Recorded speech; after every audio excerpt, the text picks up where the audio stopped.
বরিশালে এক মতবিনিময় সভায় জনসম্পৃক্ততা ও গুরুত্ব বুঝে প্রকল্প নিতে হবে বলে জানিয়েছেন দুর্যোগ ব্যবস্থাপনা ও ত্রাণ মন্ত্রণালয়ের উপদেষ্টা ফারুকী আজম। দুপুরে বরিশাল সার্কিট হাউসে দুর্যোগ মন্ত্রণালয়ের অধীনে বরিশাল বিভাগের সকল কর্মকর্তাদের নিয়ে মতবিনিময় সভায় কথা বলেন তিনি। সভা শেষে দুপুর 2টায় সাংবাদিকদের প্রশ্নের জবাবে উপদেষ্টা আরও বলেন, ভুয়া মুক্তিযোদ্ধা হয়ে যারা সুবিধা নিয়েছেন তাদের বিরুদ্ধে ব্যবস্থা নেওয়া হবে। এ সময় উপস্থিত ছিলেন বিভাগীয় কমিশনার রায়হান কাউসার, জেলা প্রশাসক দেলোয়ার হোসেন সহ অনেকে।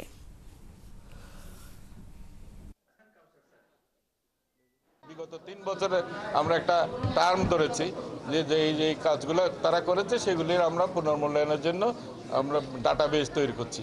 ওই ডাটাবেসগুলো পর্যালোচনা হবে। ওই পর্যালোচনায় যদি আমরা মনে করি যে কাজ না হয়ে বরাদ্দ ছাড় করা হয়েছে কিংবা এটা নেওয়া হয়েছে, সেই সমস্তগুলোকে আমরা শাস্তির আওতায় আনবো।